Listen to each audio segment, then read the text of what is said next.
물질 대사와 건강. TV가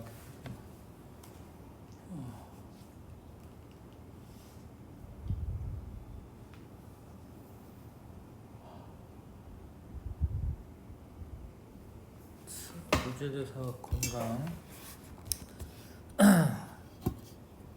기관계와 에너지 대사. 그러니까 여러 가지 기관계가 있는데 뭐 소화계, 뭐 호흡계, 순환계, 뭐 배설계 이런 게 다 이렇게 유기적으로 작용해서 결국에 이제 에너지를 얻는 과정이 되는 거죠. 일단 이제 에너지를 얻으려면 영양소가 필요하잖아요. 영양소. 근데 영양소라고 하는 거는 에너지원으로 이용될 수도 있고 몸을 구성할 수도 있고 뭐 그런 게 영양소이고, 영양소 중에 체내로 들어왔는데 그냥 냅두면 이제 소화관을 통과해가지고 그냥 나가는 거기 때문에 소화작용을 통해서 작게 만들어야죠. 작게 만들어서 흡수할 수 있는 형태인 포도당이나 지방산이나 아미노산 이런 걸로 분해한 다음에 흡수하는 거고, 소화기에서 영양소의 소화와 흡수가 일어나고요.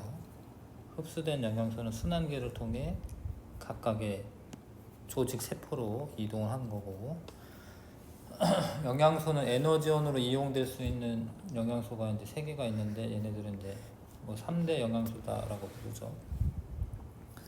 3대 영양소는 일단 요런 애들은 입자 자체가 크기 때문에, 분자가 크기 때문에 세포막을 통과하지 못하니까 각각의 단위체로 분해를 해서 흡수하는 거고, 탄수화물은 보통 이제 녹말 형태로 몸으로 들어오죠. 먹잖아요. 녹말 형태로. 다당류니까 그거를 분해해가지고 포도당, 과당, 갈락토스, 뭐 이런 단당류로 바꿔서 흡수하는 거고, 단백질은 아미노산 형태로 바꾸는 거고요. 지방은 지방산과 모노글리세리드로 분해해가지고 흡수한다.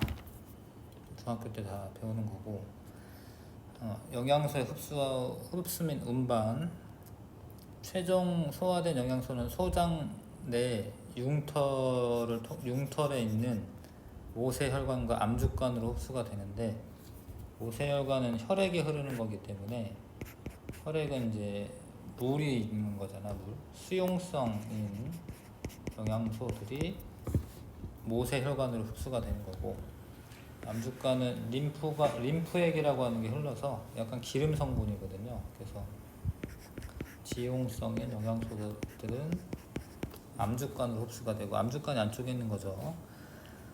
그렇게 해서 흡수가 된다. 뭐 침샘, 뭐 식도, 간, 쓸개, 위, 이자, 소장, 대장, 뭐 이런 역할들은 다 중학교 때 배우는 거긴 하고요. 뭐 지금 간략하게 나와 있죠, 이거는. 그 다음에 그게 이제 소화계고, 소화계. 호흡계는 기체 교환을 하는데, 산소 흡수하고 이산화탄소나 물 이런 것들은 나가죠. 호흡을 통해서 사실 이산화탄소도 수증기 형태로 나가는 거고요. 흡수한 산소는 조직세포로 다시 이동을 해야 되는 거고, 호흡계는 코, 기관, 기관지, 폐 이런 걸로 이루어져 있고, 폐는 작은 주머니 모양인 폐포로 구성이 되어 있어서 폐포가 이렇게 표면적을 넓혀주는 역할을 하는 거죠. 그 다음에 순환계는 이제 심장과 혈관으로 구성이 되어 있는 거고, 혈액은 온몸에 퍼져 있는 혈관에 따라 순환하며 물질을 운반하는 거고, 기체 교환은 뭐 분압 차에 의한 확산으로, 농도 차에 의한 확산이라고 해도 되고요. 고농도에서 저농도 쪽으로 이동을 하는 거죠. 그래서 폐포에는 산소가 더 많기 때문에 모세혈관보다, 그래서 폐포에서 모세혈관 쪽으로 이동한 다음에 조직세포로 오면은 조직세포가 산소가 더 적어요. 혈관보다. 그럼 혈관에서 조직세포 쪽으로 이동합니다. 확산 현상으로. 근데 이산화탄소는 반대로 호흡 결과 이산화탄소가 생기기 때문에 조직세포에 많아요. 그러면 이제 많은 데서 적은 데로 이동합니다. 모세혈관으로. 근데 모세혈관이 폐로 이동한 다음에 폐포로는 이제 나가는 거죠. 공기 중에 이산화탄소가 별로 없잖아요. 그래서 폐포를 통해 나간다. 이런 거는 확산 현상으로 나가는 거다. 영양소의 소화 흡수를 담당하는 기관계는 소화계고, 흡수된 영양소와 산소를 조직세포로 운반하는 것은 순환계고,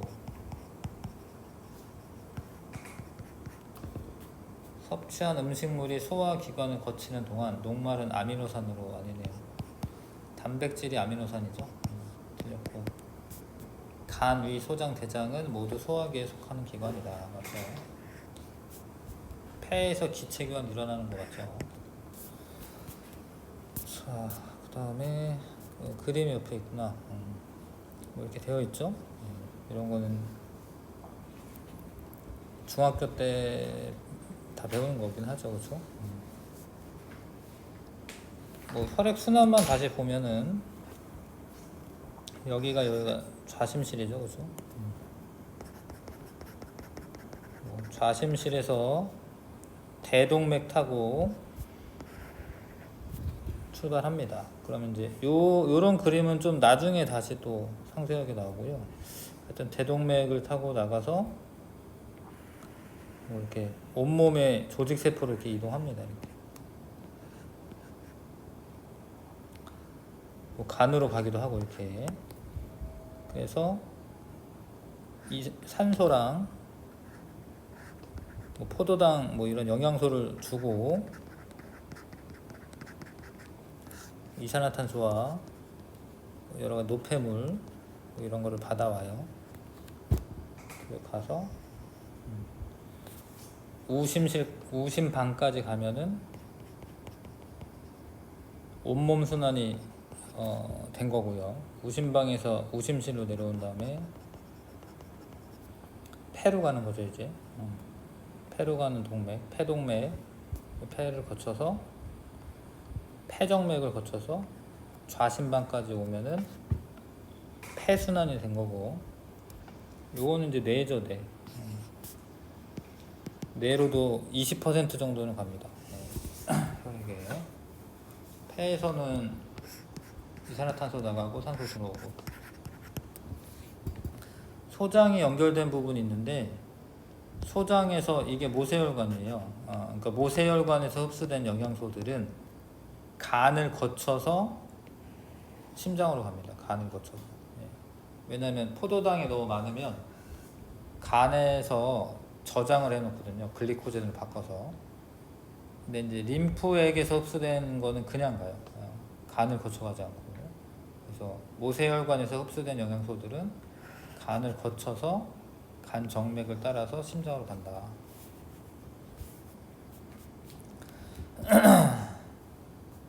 순환계는 이렇게 순환을 해준다라는 거고, 뭐 이러는 과정에서 콩팥도 거치고 뭐 여러 가지 그 기관들을 거쳐 오는 거죠.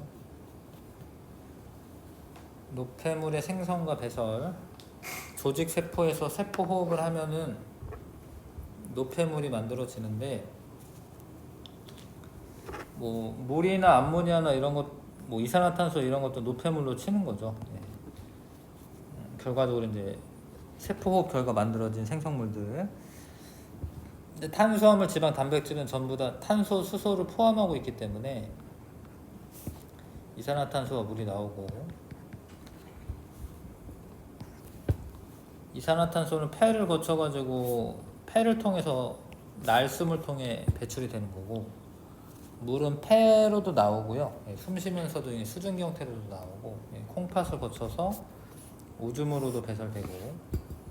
근데 단백질에는 질소 성분이 또 있기 때문에 질소는 암모니아 형태로 이제 노폐물이 생기죠.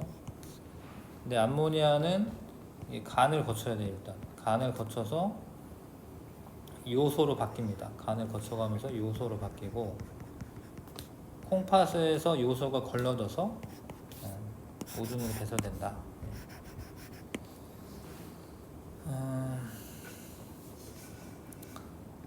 뭐 대부분 오줌으로 배설되는 거고 일부는 땀이나 이런 형태로도 나와요. 그래서 땀에서 그런 냄새가 나는 거긴 합니다. 암모니아 같은 게 땀으로 일부는 배설될 수가 있어요. 그래서 아무튼 단백질은 아미노산이 있는데 아미노산은 이제 분해가 돼서 흡수가 된 거죠. 뭐 여기까지가 소화계네요. 여기까지는 소화계인데 세포호흡 결과 암모니아가 생성되고 간 거쳐서 요소로 바뀐 다음에 콩팥에서 이제 오줌으로 나가는 거고 포도당은 물과 이산화탄소 생기는 거는 이제 이렇게 나가는 거고요.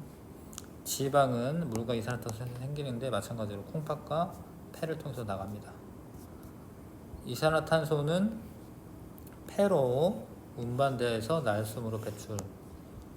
물은 폐로도 나가고 오줌으로도 나간다. 뭐 땀으로도 일부 나가고 암모니아는 간에서 독성이 약한 요소로 전환된 다음에 콩팥으로 운반되어서 배설된다.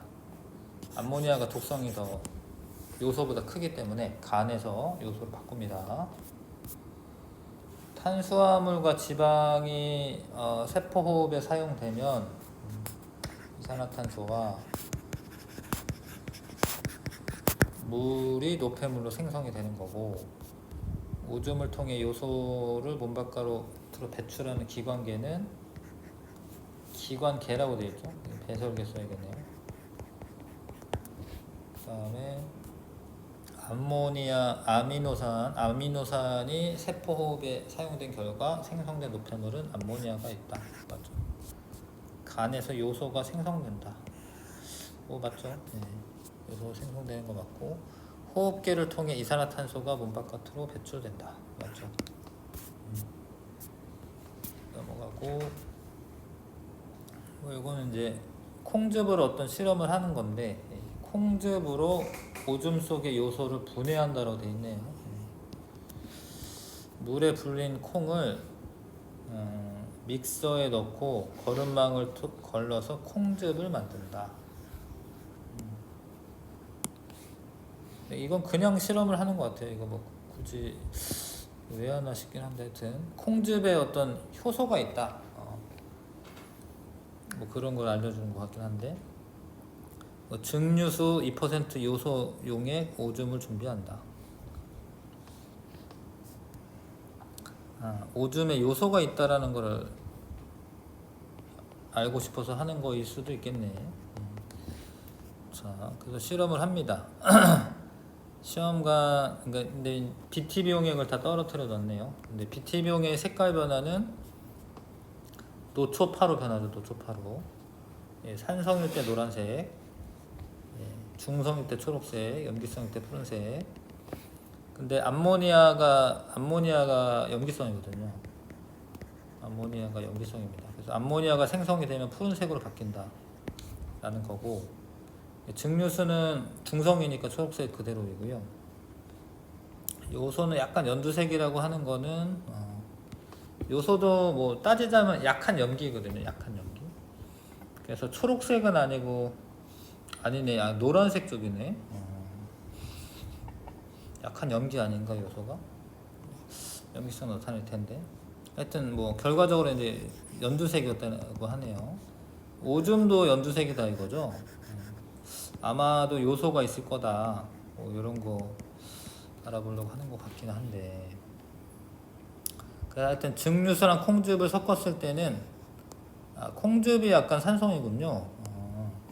이게 노란색이네요. 노란색. 콩즙이 약간 산성이네. 근데 요소랑 콩즙은 푸른색이 됐다 이거죠. 콩즙만 있을 때는 노란색인데. 그러니까 요소가 분해돼서 뭔가 염기성이 되는 뭐 암모니아가 생긴 거죠. 근데 오줌도 지금 콩즙 효소로 인해서 이제 분해가 되면은 푸른색이 됩니다. 암모니아가 생성됐다라고 뭐 확정적으로 말할 수는 없지만 이제 뭐 실험적인 걸 바탕으로 봤을 때는 그런 것 같아요. 그래서 오줌에도 요소가 있구나 이런 거 알려고 하는 것 같긴 한데, 하여튼 결과적으로는 콩즙 속의 유레이스가 요소를 분해해서 암모니아가 생성되었다, 이런 결과를 얻을 수가 있네요. 이 실험은. 자, 이런 기관계들, 소화계, 순환계, 호흡계, 배설계, 이런 게 서로 상호작용하면서 생명활동을 지속적으로 이루기 위해서, 그러니까 에너지를 얻는 과정이죠.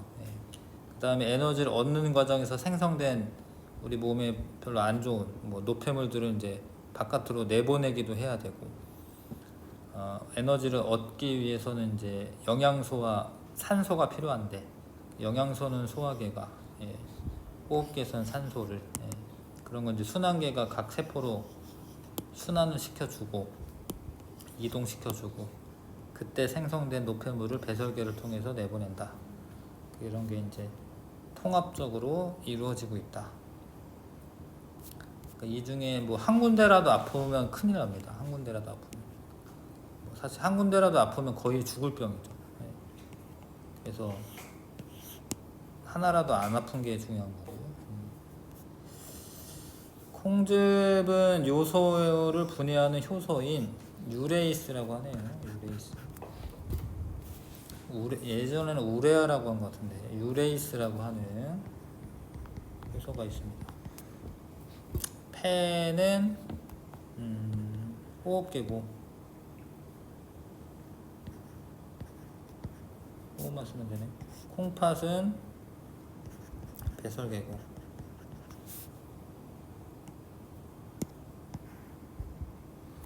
암모니아 요소 모두 질소 노폐물이다. 그러긴 하지. 오줌에 요소가 있다. 오줌에 요소가 있다라는 걸 알 수가 있고요.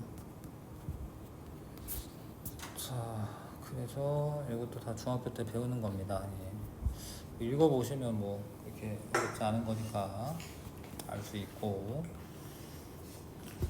그래서 이런 게 잘 돌아가야지 건강한 건데, 우리 몸에서 이제 물질 대사가 잘 일어나야지 건강한 건데요. 물질 대사의 장애에 의해 발생하는 질환을 대사성 질환이라고 하고, 당뇨병, 고혈압, 고지혈증, 심혈관 질환, 뇌혈관 질환 등이 있습니다.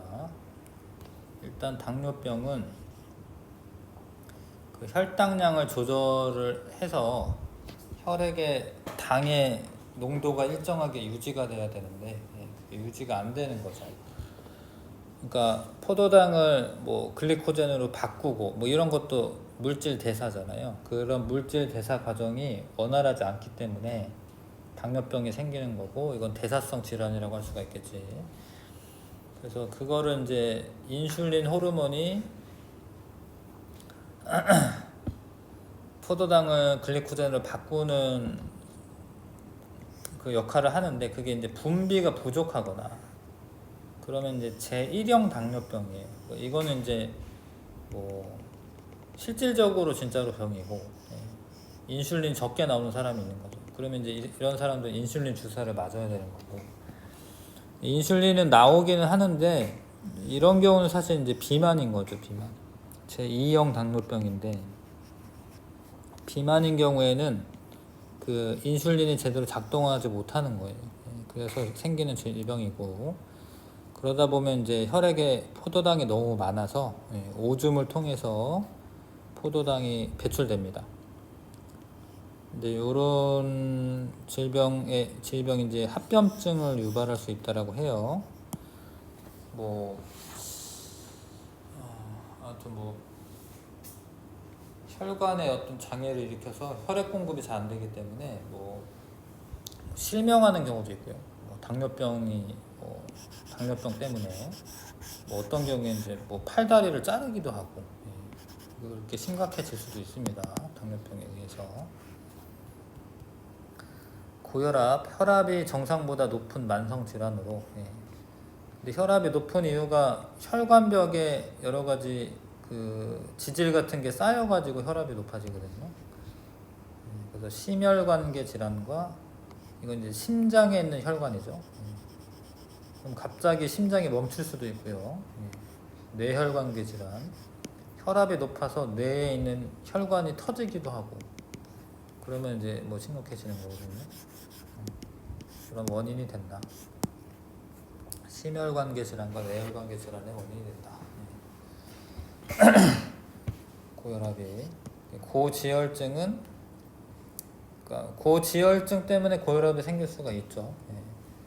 혈액에 콜레스테롤이나 중성 지방이 많은 상태로 지질 성분이 혈관 내벽에 쌓이면 동맥벽이 탄력이 떨어지고 동맥경화증이라고 하죠. 동맥경화증이라고 하죠. 그러다 보면 탄력이 있어야 되는데 그 탄력이 없으면 그 혈압을 못 이기고 터지는 경우가 있기 때문에 혈관의 지름이 좁아지는 동맥경화, 여기 동맥경화가 있구나. 심혈관계 질환의 원인이 된다. 고지혈증이. 그 다음에 대사증후군, 체내 물질대사 장애로 인해 혈압이나 높은 혈당, 비만, 이상지혈증, 지질혈증 등 증상이 한 사람에게 동시에 나타나는 것을 말한다. 자, 아무튼 뭐 원래 증후군이라고 하는 게 뭐 질병 증상이 단일하지 않고 그 원인이 불분명할 때 쓰는 용어라고 하네요. 하여튼 그런 경우에는 이제 어떤 증후군 이런 용어를 붙이거든요. 하여튼 대사증후군은 뭐 이런 게 이제 동시에 나타나는 것을 말합니다. 그 대사증후군을 예방을 해야 된다. 그러니까 일단 이런 것들이 결국에 이런 대사성 질환으로 연결될 수가 있기 때문에 대사증후군을 방치하면 당뇨병이나 심혈관 질환 등 심각한 질환으로 발전할 가능성이 높다. 대사증후군이 발생하지 않도록 예방하는 것이 필요하다. 뭐 지금이야 뭐 선천적인 게 아니다 하면 뭐 잘못된 식습관이나 뭐 생활 방식이라던가 뭐 운동을 너무 게으리 한다던가 뭐 이런 것들이 이런 거에 영향을 주죠. 똑바로 살면 되는데, 그죠? 자, 고지질혈증은 뭐 콜레스테롤 이런 것도 그 지방이거든요. 콜레스테롤도 지방이고 중성 지방도 지방이고 지방의 형태인 거죠. 이런 것들이 혈관에 쌓이는 거죠. 혈관벽에. 이 혈액순환은 잘 일어나지 않도록 한다. 자, 그런 게 이제 고지질혈증이고, 근데 이런 걸 예방하려면 이제 에너지 균형이 맞아야 된다. 일단 기본적으로 음식물을 섭취해서 에너지를 얻는 양하고 활동을 통해서 소비하는 에너지 양 사이에 균형이 잘 이루어져야 된다. 기초대사량은 체온 조절, 심장 박동, 혈액순환, 호흡 운동과 같이 생명 현상을 유지하는데 필요한 최소한의 에너지 양을 기초대사량이라고 합니다. 뭐 특별히 운동을 뭐 막 해서 이제 에너지를 소비하는 게 아니라 생명 활동에 필요한 최소한의 에너지, 이걸 기초대사량이라고 하고, 막 운동하면서 소비하는 에너지는 이제 활동대사량이 되는 거고요. 모모개는 산소를 흡수하고 이산화탄소를 배출한다. 호흡계. 모모개를 통해 노폐물이 배설계로 운반된다라고 되어 있네요. 이건 이제 순환기죠. 소화계, 순환계, 호흡계, 배설계 통합적 작용으로 생명활동이 원활하게 이루어진다. 사람에게 물질 대사 장애에 의해 발생하는 질환을 모두 일컬어 대사성 질환이라고 한다. 대사성 질환에는 당뇨병이 있다. 맞네. 자, 하여튼 기초대사량이 있고 활동대사량은 밥 먹기, 공부하기, 운동하기 등 다양한 생명 활동을 하면서 소모되는 에너지 양이다. 활동 대사량. 일일 대사량은 기초 대사량과 활동 대사량을 이제 합친 거죠. 음식물을 소화 흡수에 필요한 에너지 양 등 이런 거를 더한 값으로 하루 동안의 생활하는데 필요한 총 에너지 양이다. 일일 대사량은 성별, 나이, 체질, 활동의 종류에 따라 다르다. 에너지 균형 상태는 에너지 섭취량과 소비량이 같을 때이고 에너지 소비량이 더 많아요. 그러면 에너지가 부족한 상태인데 그럼 뭐 체중이 감소하거나 그런 현상이 있겠죠. 에너지 과잉 상태가 되면은 그 에너지가 과잉된 거지만 결국에는 이제 여러 가지 영양소들이 우리 몸에 더 많이 축적된 거기 때문에 체중이 증가하고 비만이 될 수 있고요, 그렇죠? 그럴 수가 있죠. 일일 에너지 섭취량과 소비량. 자, 쌀밥 아침 쌀밥 한 공기 같은데 밥 한 공기에 약 300kcal네요. 된장국, 배추김치, 달걀찜. 달걀은 에너지가 별로 없네. 버섯 볶음 이런 거 합쳐가지고 610이네 아침밥이.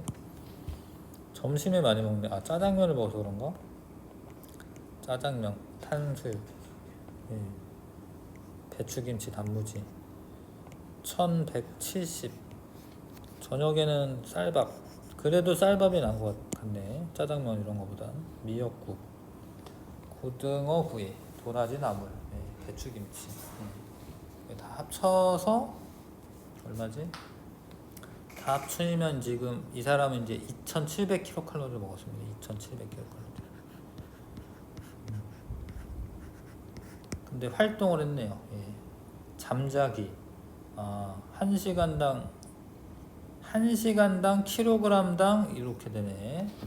그러면 이제 1시간 자는데 60kg이면 60kcal가 소모가 되겠네요. 잠자면서.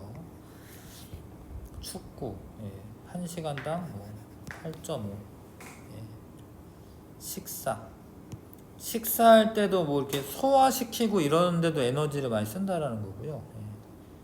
TV 시청, 청소도 걷기랑 청소랑 똑같네. 시간당은. 공부하기, 기타 활동 이런 게 있네요.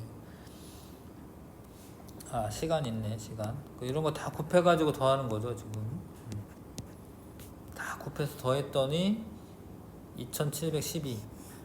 거의 균형 상태라고 볼 수 있지. 이거는 약간 많아도 그쵸? 이거를 에너지 부족이라고 생각하기엔 좀 어렵지. 이거는 거의 비슷함으로 에너지 균형을 이루고 있다. 철수가. 그러네. 이게 아예 근거 없이 숫자를 정하지는 않은 것 같고요, 그렇죠? 그래서 이 정도는 해줘야지. 철수가 몇 킬로그램일까? 철수가 60kg이네인가봐요. 철수가 60을 다 곱했네. 그러니까 60kg 이내는 한 요 정도는 그래도 한 7시간 자면서 축구 한 1시간 하고 공부를 8시간 했는데 공부를 8시간이나 했는데 학교 갔다 왔으니까 8시간 했겠죠. 요 정도는 이제 활동을 해주셔야 된다. 한 축구 1시간 정도는 해줘야 된다. 걷는 거는 왔다 갔다 하면서 걸을 수도 있고, 그죠? 청소도 한 30분 정도 해줘야 된다. 자, 무엇은 하루 동안 생활하는데 필요한 총 에너지이다. 일일 대사량 되겠네. 일일 대사량.